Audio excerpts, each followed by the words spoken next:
Hi, my dear students. Already we have started the fourth lesson, Nutrition in Living Organisms. I have told you to read and write the hard words of all the points of this lesson. Now let us discuss the lesson now. That is introduction.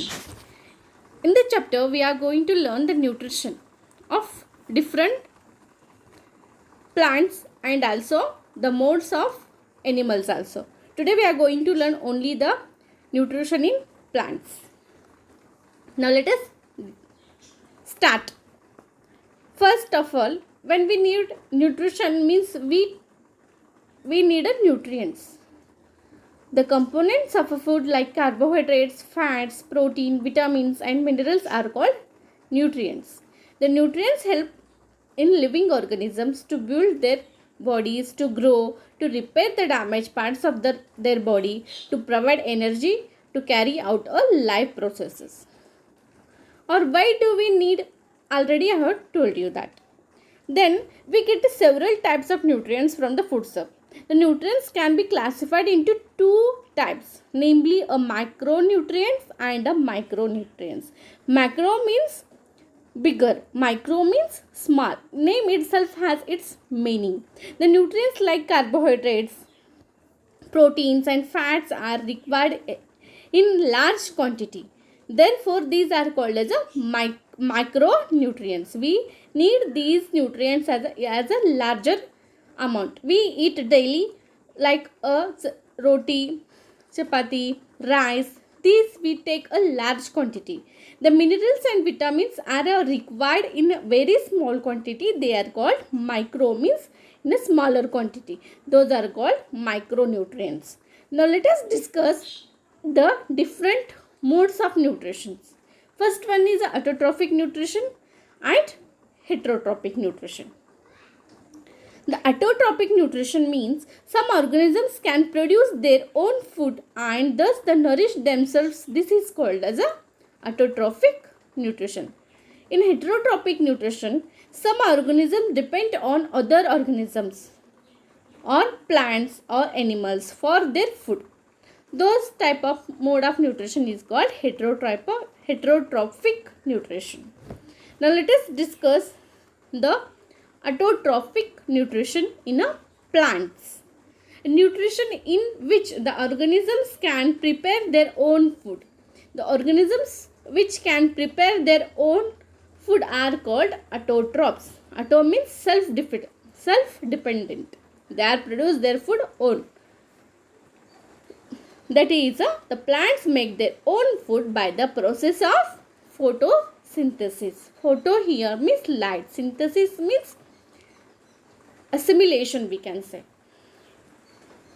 Then know the definition of this photosynthesis process. The photosynthesis is the process by which the plants prepare their own food by using sunlight, water, carbon dioxide and chlorophyll. This process is called photosynthesis. The photosynthesis takes place in the leaves. Means the leaves are green in color. The sunlight is obtained from the sun. The water is absorbed by the roots and transported to the leaves. The carbon dioxide is taken from the air through small pores in leaves called stomata.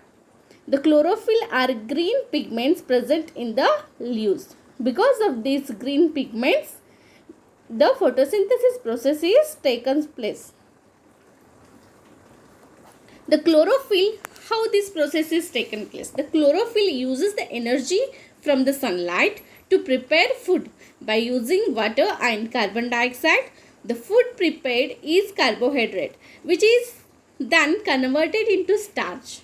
During the photosynthesis, the oxygen is released. The equation of photosynthesis is the carbon dioxide, that is CO2, plus water, that is H2O, in the presence of sunlight plus chlorophyll gives the product carbohydrate. The molecular formula C6H12O6 plus oxygen, that is a O2. This is a byproduct of a photosynthesis. See, in a photosynthesis process, with the help of these stomata, we can say. The plants which converts the light energy into chemical energy and stores in the form of food. The water, minerals and salts are absorbed by the roots from the soil. The stems transport up into the leaves by the help of these stomata, or we can say these are the cytoplasmic ovule. This is the internal structure of this. So upper the dot green picture is the pigments. Then with the help of these cells they prepare their own food. Next one, transport system in plant. A transport system of a plant consists of a xylem and phloem. Here xylem is used for the transmission of a food and phloem is used to production of transportation of the xylem is used for the water and phloem is used for the transportation of a food. The xylem transport the mineral and water from the root to all aerial parts of the plant. The phloem transports the food, glucose, etc. Already I have told you. From the leaves to other parts of the plant where it is either consumed or stored. To the plant have a transport system. They do not have a separate digestive or excretory systems. See, already I have given here examples, or we can say the images of this section of leaf, how this section of stem is also there, and root. The xylem means here which transport a water and a mineral, and phloem food, essential food transport in a plant. Now next, how does the synthesis of plant food and other carbohydrates taking place? The soil has some bacteria which converts the nitrogen from the air into usable nitrogen in the soil. The farmers also add fertilizers containing nitrogen into the soil. The plants absorb this nitrogen from the soil along with water and other constituents to prepare proteins and fats. By this, the plants absorb the nutrients from the soil so that the nutrients in the soil decreases. So the farmers add manure and fertilizers to the soil to increase the nutrients in the soil also. How does these biological fixation of nitrogen, we can say that two different types of microorganisms can bring about a biological nitrogen fixation. The root nodules of the leguminous plants contain the rhizobium. See, the bacterium called rhizobium which lives on the roots of leguminous plants like gram, peas, beans, etc. converts the nitrogen from the air into the soluble form in the soil and makes the soil rich in nitrogen. In return, the plant provides the food and shelter to the bacteria. So, they have a symbiotic relationship. Next one, that is the other modes of nutrition in plants. First one is the symbiotic relationship. Already I have told, now only.